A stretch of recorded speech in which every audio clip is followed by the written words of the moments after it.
రాష్ట్రంలో మెడికల్ మాఫియాను అరికట్టి ప్రజారోగ్యాన్ని కాపాడండి. సిపిఐ ఫిబ్రవరి 14న జిల్లా కలెక్టర్ ఆఫీస్ వద్ద నిరసన జయప్రదం చేయండి.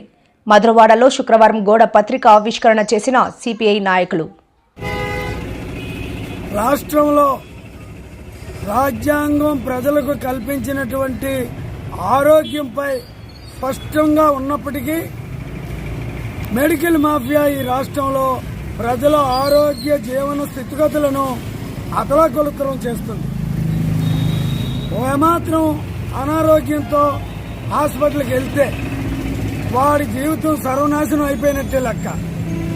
అవసరం లేనటువంటి రక్త పరీక్షల దగ్గర నుండి, స్కానింగ్ల దగ్గర నుండి, లైసెన్సులు లేని, అర్హతలు లేని ల్యాబ్లు కూడా కంట్రోల్ చేయనటువంటి రాష్ట్ర ప్రభుత్వం కానీ కేంద్ర ప్రభుత్వం కానీ పరిపాలన సాగిస్తున్నారు. ఇది అత్యంత దుర్మార్గమైన చర్య.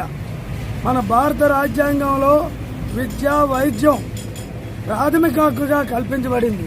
అయినప్పటికీ వైద్యాన్ని కార్పొరేట్ హాస్పిటల్ యజమానులు, అలాగే మెడికల్ మాఫియా మందుల కంపెనీలు, ఫార్మా కంపెనీలు ₹1 ఖరీదు కలిగినటువంటి టాబ్లెట్ ₹10 అమ్మడం, ₹10 ఖరీదు కలిగినటువంటి మందులు ₹1000 అమ్మడం. ఈ విధంగా రాష్ట్రంలో ఉన్న ప్రజలు ఆస్తులు ధ్వంసం అయిపోతున్నాయి తప్ప ఎవరికి ఆరోగ్యాలు బాగుపడటం లేదు. ఈ మొత్తం మాఫియాని అరికట్టవలసినటువంటి రాష్ట్ర ప్రభుత్వం కానీ కేంద్ర ప్రభుత్వం కానీ ఈ డ్రగ్ మాఫియాని తనిఖీలు నిర్వహించి సరైన చర్యలు తీసుకోవలసినటువంటి అధికారులు కూడా కాసులకు కక్కుర్తిపడి 6 కోట్ల ఆంధ్రప్రదేశ్ ప్రజల ఆరోగ్యాలు సర్వనాశనం చేస్తున్నారు. ఈ నేపథ్యంలో సిపిఐ ఆధ్వర్యంలో రేపు ఫిబ్రవరి 14వ తేదీన అన్ని జిల్లాల్లో, రాష్ట్రంలో ఉన్న 28 జిల్లాల్లో జిల్లా కలెక్టర్ కార్యాలయం వద్ద ఈ మెడికల్ మాఫియాని అరికట్టి ప్రజల ఆరోగ్యాన్ని కాపాడాలన్న నినాదంతో నిరసనలు నిర్వహించి జిల్లా కలెక్టర్ గారి ద్వారా రాష్ట్ర ప్రభుత్వానికి వినతిపత్రాలు ఇస్తాం.